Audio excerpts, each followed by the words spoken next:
Hi all, welcome back to Needle Wave Designs. ഇന്നൊരു new born ബേബിക്ക് stitch ചെയ്ത ഒരു ഫ്രോക്കിൻ്റെ കട്ടിങ്ങും സ്റ്റിച്ചിങ്ങും ആയിട്ടുള്ള വീഡിയോ ആണ് വന്നിട്ടുള്ളത്.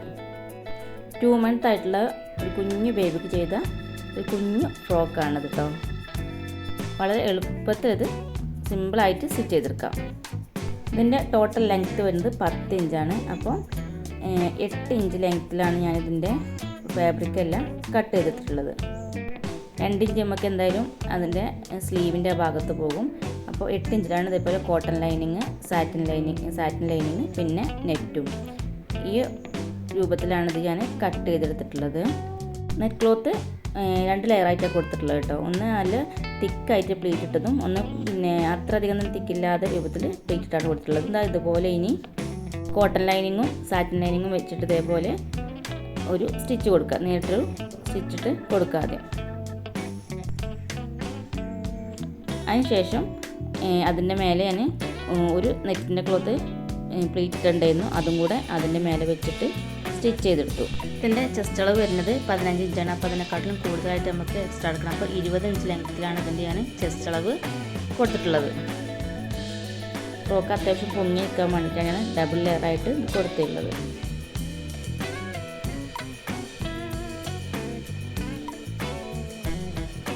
അതിനുശേഷം ഇതേപോലെ തന്നെ ആ ഒരു ക്ലോത്തിനെ കവർ ചെയ്യുന്ന രൂപത്തിൽ 4 ഇഞ്ച് വീതിയും ആ ക്ലോത്തിൻ്റെ എത്രയാണോ നീളമുള്ളത് ആ ഒരു നീളത്തിനനുസരിച്ച് പീസ് കട്ട് ചെയ്തിട്ട് ഇതേപോലെ മടക്കിയിട്ട് അടിച്ചെടുത്തു.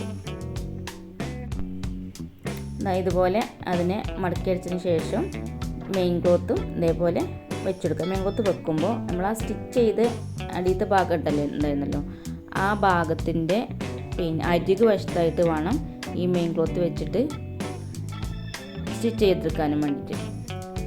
അതിനുശേഷം ഇതിന് ചെസ്റ്റ് അളവ് വന്നിട്ടുള്ളത് 15 ഇഞ്ചാണ്. അപ്പോൾ അതിൽ നിന്ന് 2 ഇഞ്ച് ഞാൻ കുറച്ചിട്ട് 12 ഇഞ്ച് ലെങ്ത്തും 1/2 ഇഞ്ച് വിട്ടുള്ള ഒരു അലാസ്റ്റിക്കാണ് ഞാനിതിന് ഇട്ട് കൊടുത്തിട്ടുള്ളത് കേട്ടോ. ചെറിയ കുഞ്ഞു ബേബി ആയതുകൊണ്ട് ചെറിയ ഇലാസ്റ്റിക്കാണ് ഇതിന് കൊടുത്തിട്ടുള്ളത്. അലാസ്റ്റിക് അതിൻ്റെ ഉള്ളിലൂടെ ഇട്ടിട്ട് നമ്മൾ ഇപ്പുറത്ത് 2 ഭാഗത്തും സ്റ്റിച്ച് ചെയ്തെടുക്കുക. ഇതിൻ്റെ സ്ലീവ് കട്ട് ചെയ്യാൻ വേണ്ടിയിട്ട് 2 ഇഞ്ച് വിടുത്തും 30 ഇഞ്ച് ലെങ്ത്തുള്ള അതേപോലെ 2 പീസ്, അതായത് ഓരോ സ്ലീവിനും ഈ 2 പീസാക്കി എന്നിട്ട് കട്ട് ചെയ്തെടുത്തു. അതേപോലെ തന്നെ അതിൻ്റെ സാറ്റിൻ ക്ലോത്ത് 5 ഇഞ്ച് ലെങ്ത്ത് കൊടുത്തിട്ട് സാറ്റിൻ ക്ലോത്ത് ഇതേപോലെ കട്ട് ചെയ്തെടുത്തു. ഇനി ആ നെറ്റ് ഫാബ്രിക് നമുക്ക് ഇതേപോലെ കുഞ്ഞു പ്ലീറ്റായിട്ട് കിട്ടും.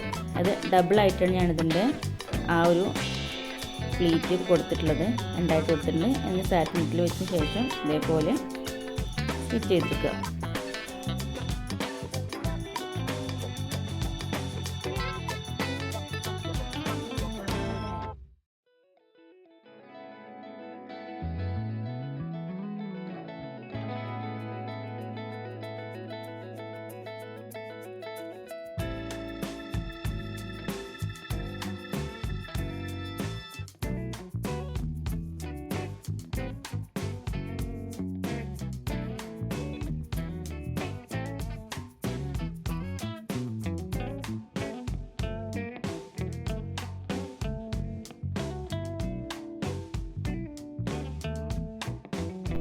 ഇനി നമ്മൾ ഉടുപ്പിൻ്റെ സെൻറ്റർ പാർട്ട് മാർക്ക് ചെയ്യാം.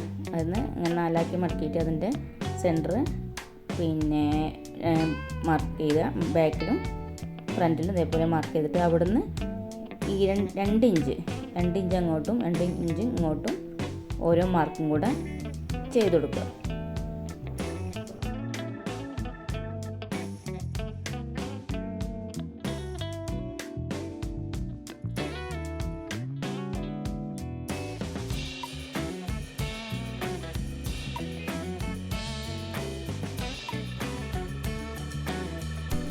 ഇനി മാർക്ക് ചെയ്ത ഭാഗത്ത് നമ്മൾ സ്ലീവ് ബാക്ക് സൈഡിലും ഫ്രണ്ട് സൈഡിലും വെച്ചിട്ട് സ്റ്റിച്ച് ചെയ്തെടുക്കുക.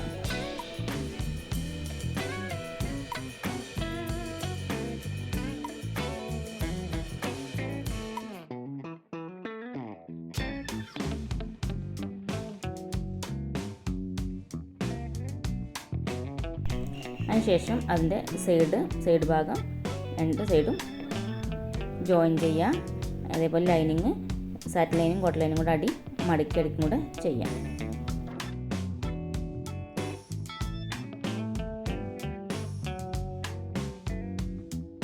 വീഡിയോ ഇഷ്ടപ്പെട്ടാൽ സബ്സ്ക്രൈബ് ചെയ്യാനും ലൈക്ക് ചെയ്യാനും കമൻറ്റ് ചെയ്യാനും മറക്കല്ലേ.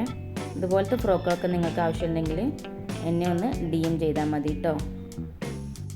ഇതിലേക്ക് കസ്റ്റമർ ഷൂവും എയർബോയും കൂടെ ചെയ്യാൻ പറഞ്ഞിരുന്നു. അപ്പോൾ അതിൻ്റെ വീഡിയോ ഇതിൽ ഉൾപ്പെടുത്തിയിട്ടില്ല. അപ്പോൾ ഇതാണ് ഇതിൻ്റെ ഫൈനൽ ലുക്ക്.